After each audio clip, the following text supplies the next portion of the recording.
Yo, what's going on, everybody? Welcome back to the show. It's your boy Mac Visit. I hope everybody doing good and keeping safe. Like I said, it's been a while since I've put out videos, but I still got some videos I have to put out for you guys and let you see what's going on. Again, this is Mac Vismo TV. This is the channel where tech is not everything; it's the only thing. So, I'm gonna get right into it. So, as you see the thumbnail, this is the reason why I still owned a mid 2015 15-inch MacBook Pro. So I'm gonna tell you, there's a lot of factors tied into it why I still have it. Let's get the elephant out of the room. These things are expensive. Spending a lot of money to get every year it comes out with a new MacBook Pro. I get one now. I don't have unlimited cash to get these devices. At the time, I had a Sony A65. It was a DSLR camera that only pushed out like 1080p, the highest resolution I used to get out of that. So when I start learning about the MacBook Pros, and it comes with their own software, so when I got the MacBook Pro, this MacBook Pro, when I got it, it was like I got this 16 gigabyte of RAM. The graphics, it wasn't Radeon at the time. Intel Iris Pro, 2.2 gigahertz quad core Intel. But at the time, I was only doing 1080p video, and now I currently have an A7 III and I have an A6600 right here. So I started doing more 4Ks, there's 6Ks and all of those other Ks coming out now. Doing moderate work like doing emails or doing notes or doing regular stuff that you would do on here, doing video edits, that's where it kind of slows down now, because now my video files are bigger. It's 4K 60 24 frames per second is what I shoot most of all my videos in, and then I downscale to 1080p. But I want my video to look good when you're watching it at 4K, so I started exporting in 4K. So let me tell you why I have an upgrade. How expensive these are.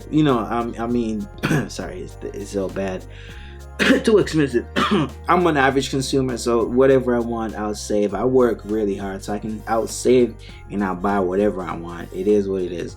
But the reason why I didn't jump to update to a newer MacBook Pro is, for one, this MacBook Pro looks great. It's in great condition.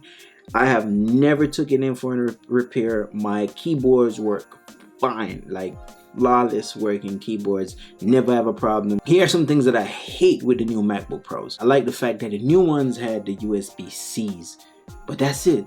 That's all they had. They removed the USB-A, which is fine, but they replaced it with 2 USB-C ports. They took away the Thunderbolt ports. I got 2 Thunderbolt ports on here. They added a touch bar. I don't like the touch bar. I went to Apple to check it out when the 2016 model dropped, and I was not messing with it. Definitely, I didn't like the touch bar. They changed the keyboard. The keyboard is like you typing on a book. I don't like that keyboard like I'm typing on a book. I love when my keys has drives. They have travel. Like when I hit it, I like the size of the touchpad. It has sort of a hectic touch when you hit it, like you squeeze hard to get a second respond to the touchpad. I like that. In average, the battery life in this, I'll get like using it moderately, I get like 4.5 hours. But when I'm doing my videos, I think it only lasts me like 3 hours. The battery still works. I'm a content creator, guys. This is what kills it for me. I'm a content creator and I use memory cards. My camera has memory cards. I save everything on memory cards. So now I gotta go get a dongle to plug into my computer to plug my memory card in there to get my files. Micro USB on both still. So, and we know micro USB export speed is very slow.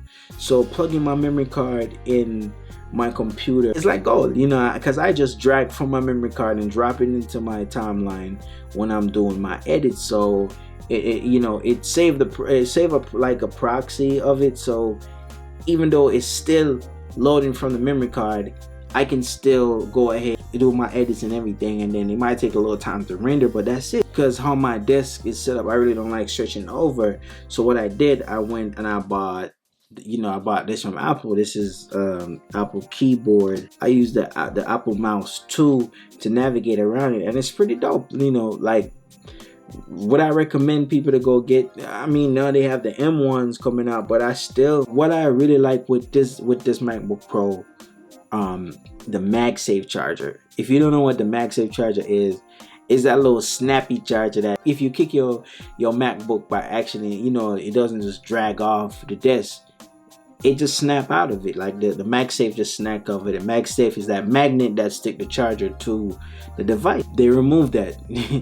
And not that I have a problem with USB-C, but I'm just saying, they're saying the newer model, they're gonna remove the stuff that I don't like. They're gonna remove the touch bar. They're gonna add Magsafe charging back to it. They're gonna add the memory card slot. And when you do that, Apple, I will get a newer MacBook Pro. But for now, I'm just gonna tough it out, like my people say in the Caribbean. I'm just gonna tough it out with this MacBook Pro that I got. It might not look futuristic as the other one, but it has a memory card slot. So Apple, come on, man, for a better price, for lower price than this. But the thing is, I've learned how to use Final Cut Pro. I spent 4 hours learning how to use Final Cut Pro, and I finally got it down how to use it. They're called pros, so they have to have some pro features hardware wise, man, not just software. You know what I'm saying? I care about the RAM, I care about the GPUs, all of that stuff. I care about it. I'm a nerd like that.